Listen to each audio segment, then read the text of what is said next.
Hello everybody, it's Niklas and I hope you are well for this new video on OpenToonz. In this video I'm going to show you some basics about how to add effect in OpenToonz, many possibilities. If you like my video, don't forget you can subscribe to my YouTube channels, and if you want to learn more about OpenToonz to really have a complete training video training course, you will find everything in the first link on the description. So let's start. How to add effects. The first thing that you need to understand, to add effects, you need to go on the right, and when you go on schematic, in the room schematic, you can find effects schematic. You can add effect directly on an element, or you can add effect on a column, or you can add effect directly, for example, to create a background. When you go right click, add effects, the first thing that I can show you, you can apply, for example, color card. And thanks to that, automatically you have a link to each sheet and output. And if you want to see your effect, you need to go on preview. And thanks to that, if you double click on color card, you can change the color. And for example, I can make, why not, blue. So this is the first thing that you need to understand. You can also have other type of effect. For example, if you go right click, add effects backgrounds, you can create a checkboard also. I'm going to click on color card, right click and delete.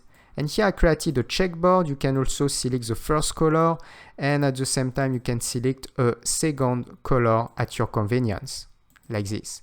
Something interesting, when you create this type of effect on the backgrounds, when you go on the right animation, you can find automatically you have a new column created, just like this. You can also do the same thing, right click, delete, and right click, add effect. You can, for example, add some gradient, like for example a linear gradient, like this. You double click, you select your first color, your second color, but you have also many other type of gradient. So right click, add effects, and I can select gradient again. And for example, you can apply some radial gradient, anything that you want. And each time you double click, you can change the colors.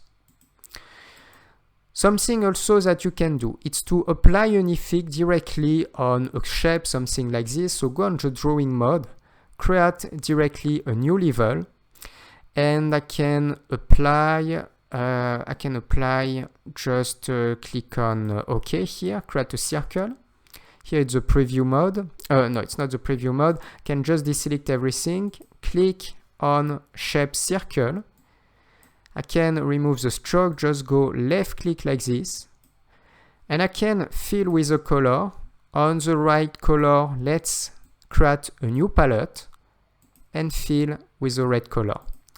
If I select my circle, I can drag and move, for example, on this direction.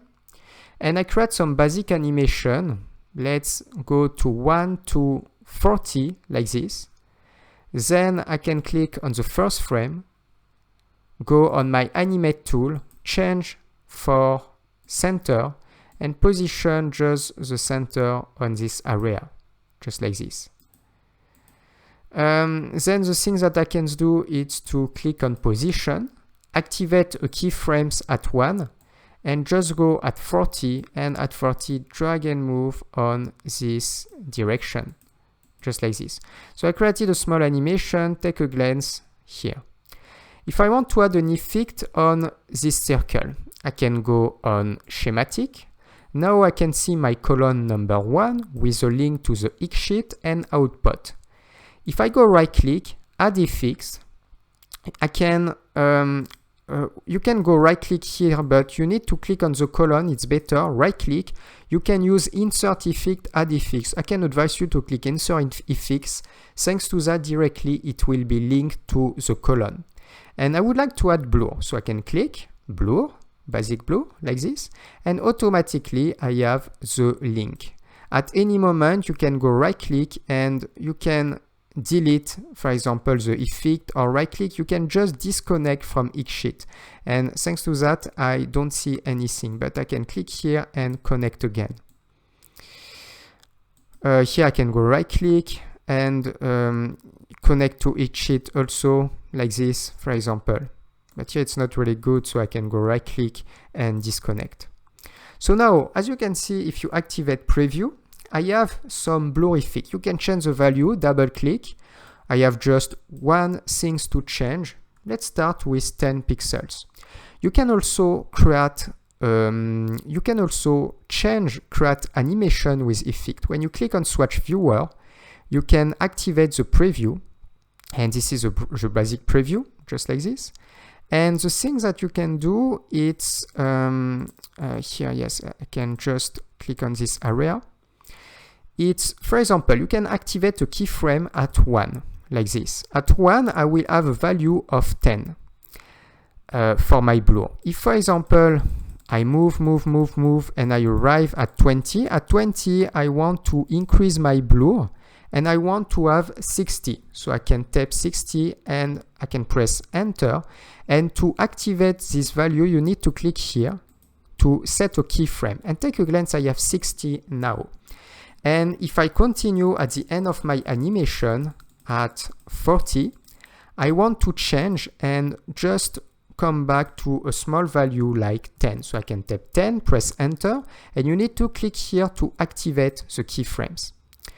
Something that you need to understand. I created this animation with movement and at the same time with blur. Increase the blur and then decrease the blur. If I want to see my keyframes for the blur, you won't see anything in your basic timeline. Here I just keyframe about the animate tool. But if you go on just animation, you can find function editor, and now you can find FX and blur. And it is at this level that you will find the keyframe for your effect, for any effect. You click on blur, and now I have value. 1, I have 10. At 20, I have 60. And on the frame 40, I have 10, exactly like we manage. But I can change that. If I want to have more blur at 20, I can tap, why not, 80, no problem. Or I can add a new keyframes on an element. If I just come back to my schematic like this, you can also make multiple effects. So you can go right click, insert effect. I can create moreover a distortion after like this, so I can have my column with a circle, add blur, and after I add also a linear wave like this. And double click, you can edit your effect. I'm going to go right click again and delete. And right click on the blur and delete. So this is how you can work with this FX schematic. Each time when you go right click, you have many possibilities. You can take a glance. You have also shaders, it's more advanced feature, but each time you can add backgrounds, you can add blur, some distortion, you can add gradient on the backgrounds, you have also noise, render, so you can make many things. You can also use layer blendings, one more time some type of distortion like this, and you double click, you can every time change the value. After it depends really of the works that you want to do.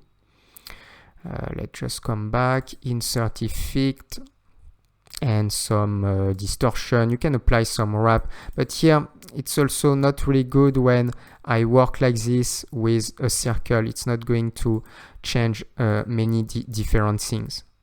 But if I go right click, delete, let's add right click, insert effect to another type of blur like directional blur, and you can double click, you can increase this value. Let's tap 80 and press enter and take a glance about the blur on this area. We are going to stop here. So the aim was to show you how you can start with the effect. It's something very interesting. If you like this video, you can subscribe to my YouTube channels. If you want to learn more about this software, OpenToonz, everything is on the first link on the description. This is a complete course. In this course also I'll explain all the category of effect step by step and grid description and more advanced features, and also everything that you need to know in OpenToonz. So everything is on the first link on the description. For our next video, see you, ciao.